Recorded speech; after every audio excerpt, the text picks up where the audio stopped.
ക്രൈസ്തലോ വേഗം പറഞ്ഞ യേശുക്രിസ്തുവിന്റെ നാമത്തിലുള്ള സ്നേഹത്തെ എല്ലാ ദൈവമക്കളും അറിയിക്കുന്നു. ഈ പ്രഭാസമയത്ത് ദൈവമക്കളുമായിട്ട് ഷെയർ ചെയ്ത് ദൈവന്റെ മനസ്സിലേക്ക് തന്ന വാക്യം യിശയ്യാവ് 51:2. നിങ്ങളുടെ പിതാവായ അബ്രഹാമിലേക്കും നിങ്ങളെ പ്രസവിച്ച സാറയിലേക്കും തിരിഞ്ഞു നോക്കുക. ഞാൻ അവനെ ഏകനായിട്ട് വിളിച്ച് അവനെ അനുഗ്രഹിച്ച് വർദ്ധിപ്പിച്ചിരിക്കുന്നു. ആമേൻ. അനുഗ്രഹിക്കപ്പെട്ട വാക്യം പ്രഭാതത്തിൽ ദൈവം നമ്മുടെ ജീവിതത്തിൽ തന്നതിനായി സ്തോത്രം ചെയ്യാം.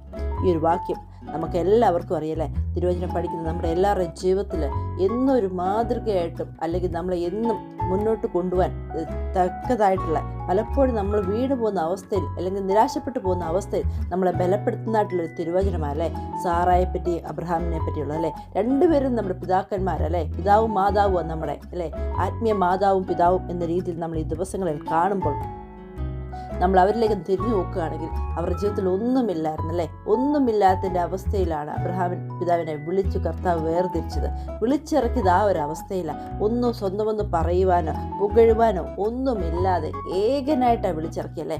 അന്ന് ഒന്നും മാത്രമുണ്ട്, കർത്താവിൻ്റെ സ്ഥലത്തിലേക്ക് ഏൽപ്പിച്ചു കൊടുത്തു, വിശ്വസ്തയോടെ നിന്നു. അതിൻ്റെ പരമായി ശരിക്കും പറഞ്ഞാൽ കർത്താവ് വാഗ്ദത്തങ്ങളെ നിറയെ കൊടുത്തല്ലേ. നിൻ്റെ കുട്ടികളെ സന്തതികളെ പറ്റിയും അല്ലെങ്കിൽ ആ ഒരു എല്ലാവിധ അഭിവൃദ്ധിയെപ്പറ്റിയും കർത്താവ് മുൻകൂട്ടി തന്നെ അബ്രഹാമിന് പ്രോമിസ് കൊടുത്തല്ലേ. പക്ഷെ ആ പ്രോമിസൊക്കെ എപ്പോഴാണ് നിറവേറുന്നത്? ദൈവസന്നിധി നേരോടെ വിശ്വസ്തയോടെ നിൽക്കുന്നുണ്ടോ ഇല്ലയോ നോക്കിയതിന് ശേഷമാണ് അതെല്ലാം അദ്ദേഹത്തിൻ്റെ കരങ്ങളിൽ കിട്ടിയതല്ലേ. ഈ ദിവസങ്ങളിൽ നമുക്കും ഇഷ്ടം പോലെ പ്രോമിസുകൾ കിട്ടുന്നുണ്ട്, വാഗ്ദത്തങ്ങൾ നമ്മുടെ ജീവിതത്തിലും പലപ്പോഴും കിട്ടുന്നുണ്ട്. ഒരുപക്ഷെ നമ്മൾ മാനുഷ്യമായിട്ട് ചിന്തിക്കുമ്പോൾ നമ്മൾ വിചാരിക്കും നമ്മുടെ ജീവിതത്തിൽ ഇന്ന് പ്രോമിസ് പറഞ്ഞ് നാളെ തന്നെ റിസീവ് ആവുന്നു. ഒരിക്കലുമില്ല. കർത്താവ് പറഞ്ഞാൽ വിശ്വസ്തന, ഒരിക്കലും വാക്ക് പറഞ്ഞ ദൈവത്തെ അല്ല നമ്മൾ വിളിക്കുന്നത്. പക്ഷെ ഒന്നുണ്ട്, കർത്താവ് നോക്കും നമ്മൾ ദൈവസന്നിധിയിൽ നിലനിൽക്കുന്നോ, നമ്മൾ ആടിപ്പോകുന്നവരാണോ എന്ന് നമ്മളെ ഒന്ന് പരിശോധിച്ചിട്ട് മാത്രമേ ആ ഒരു ബാധ്യതകളും തരാമെന്ന് പറഞ്ഞ പ്രോമിസ് നമ്മുടെ കാര്യങ്ങളിൽ എത്തുള്ളൂ അല്ലേ. അബ്രഹാം പിതാവിനെ അങ്ങനെ നോക്കുവാണെങ്കിൽ കർത്താവ് നിറയെ വാഗ്ദത്തങ്ങൾ കൊടുത്തു അല്ലേ, നിറയെ പ്രോമിസുകളിലായി കയ്യിൽ കൊടുത്തു. പക്ഷെ ഒന്നും കൊടുത്ത സമയത്ത് കിട്ടിയില്ല.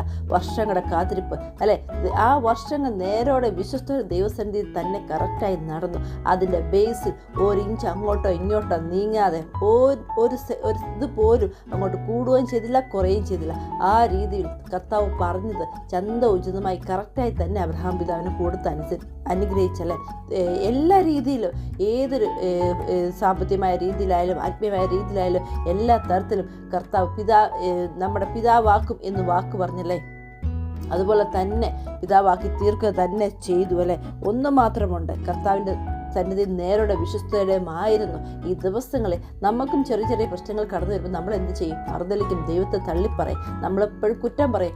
എനിക്ക് വാഗ്ദത്തം തരാമെന്ന് പറഞ്ഞിട്ട് തരുന്നില്ലല്ലോ എന്ന് പറഞ്ഞ് നമ്മൾക്ക് പലപ്പോഴും കുറ്റം പറയാറുണ്ടല്ലേ. പക്ഷെ കർത്താവ് അതിൻ്റെ സമയം വെച്ചിട്ടുണ്ട്. അത് ഈ ദിവസങ്ങളിൽ നമ്മൾ മുന്നോട്ട് മനസ്സിലാക്കി മുന്നോട്ട് പോവുകയാണെങ്കിൽ ദൈവം നമ്മളെ അനുഗ്രഹിച്ച് മാനിക്കും. പറയാമെന്ന് തരാം എന്ന് പറഞ്ഞത് നമ്മുടെ കരങ്ങളിൽ എത്തുക തന്നെ ചെയ്യും. അതൊരിക്കലും എനിക്ക് തരാമെന്ന് പറഞ്ഞത് എൻ്റെ കയ്യിൽ തന്നെ കർത്താവ് തരും. നിങ്ങൾക്ക് തരാമെന്ന് പറഞ്ഞത് ദൈവമക്കളായ നിങ്ങളുടെ കയ്യിൽ തന്നെ ദൈവം എത്തിക്കും. അത് വേറെ ആർക്കും കർത്താവ് കൊടുക്കത്തില്ല. പക്ഷെ ഒന്നുണ്ട്, നമ്മൾ ദൈവസന്നിധിയിൽ നിലനിൽക്കുന്നതിനെ പറ്റി മാത്രം കർത്താവ് നോക്കും.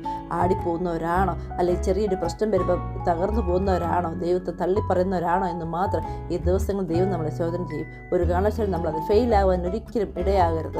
നമ്മൾ ദൈവസന്നിധി മുറുകെ പിടിച്ച് കഷ്ടങ്ങൾ പ്രയാസങ്ങൾ വന്നാലും സാരമില്ല, എൻ്റെ ദൈവം എനിക്ക് തന്ന വാഗ്ദത്തങ്ങൾ തരും, ഞാനത് റിസീവ് ചെയ്യും, ഞാനത് അനുഭവിക്കുക തന്നെ ചെയ്യും എന്ന് പറഞ്ഞ് ഞാനത് കണ്ണിൽ കണ്ട് സന്തോഷിക്കും എന്ന് പറഞ്ഞ് ദിവസങ്ങൾ നമ്മൾ മുന്നോട്ട് പോവുകയാണെങ്കിൽ ദൈവം നമ്മളെ അനുഗ്രഹിച്ച് മാനിക്കും. ഈ വചനത്താൽ എല്ലാ ദൈവങ്ങളെയും ദൈവം സഹായിക്കട്ടെ. അനുഗ്രഹിക്കപ്പെട്ടൊരു പ്രഭാതം എല്ലാവർക്കും നേർന്നുകൊണ്ട് ഞാൻ എൻ്റെ വചനത്തിൽ ചുരുക്കുന്നു. ആമേൻ.